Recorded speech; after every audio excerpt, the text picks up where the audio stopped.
When I heard there was going to be an exhibition at the King's Gallery in London about the Edwardians, I knew I just had to see it. With my passion for everything Belle Epoque, I immediately booked tickets, hopped on a train, and made my way to Buckingham Palace.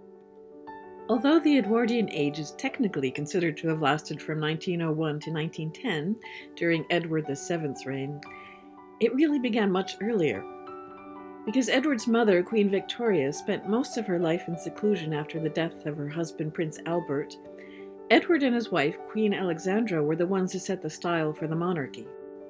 Their son, George V, and his wife, Queen Mary, extended this age of elegance until it came to an end with the First World War.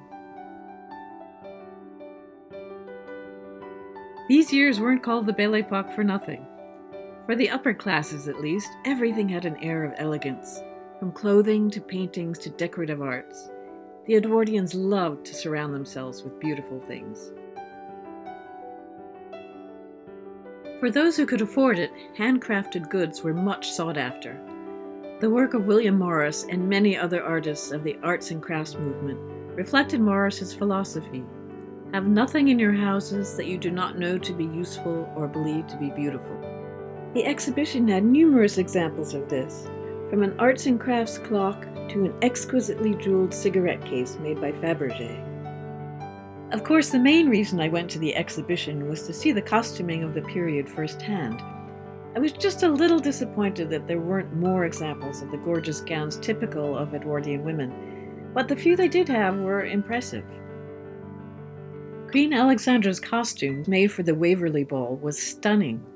The Edwardians loved their fancy dress balls. This one drew its inspiration from Sir Walter Scott's Waverley novels. Alexandra was dressed as Mary Queen of Scots. This intriguing fan featured a real taxidermied hummingbird.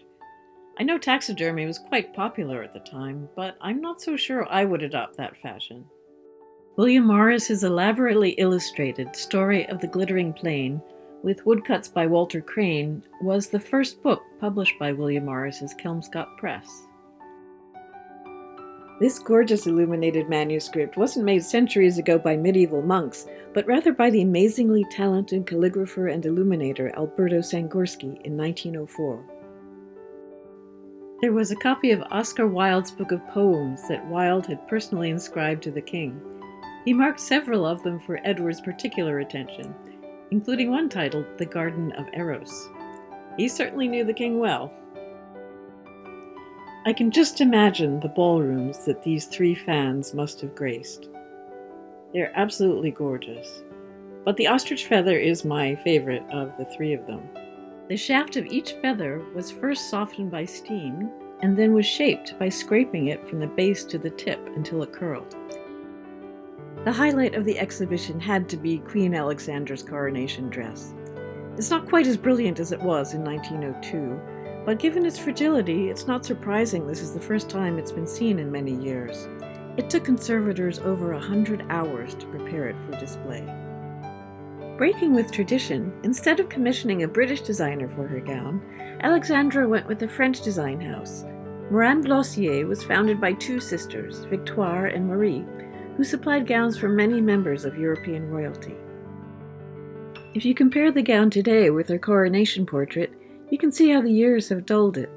The thousands of these tiny gold spangles were intended to make the most of the newly installed electric lights in Westminster Abbey. It took 40 Indian needleworkers 5 months to embroider the netting. They then sent it on to Morin Blossier in Paris, where they laid it over a base of cloth of gold. Here we can peek inside the bodice and see traces of what the original gold fabric looked like. This painting of Prince Philip's mother from 1907 by Philip de Laszlo is one of my favorites of the exhibition. The style of this painting reminds me a lot of a John Singer Sargent. She was born Princess Alice of Battenberg and was a granddaughter of Queen Victoria. Oddly, the painting's description doesn't mention Prince Philip anywhere, or that she was King Charles's grandmother. She was really beautiful as a young woman and led an interesting life. Many people don't know that she was deaf from childhood, and that she gave birth to Prince Philip on the dining room table of her home in Greece. Interestingly, quite close to Alice's portrait hangs a painting by Sargent himself. It was one of his last commissions. It was a portrait of King Edward's sister-in-law, Louise, the Duchess of Connaught. Her black gown is stunning, with a long string of pearls around her neck. Then, with the start of World War I in August 1914, the glamorous era of the Edwardians at last came to an end.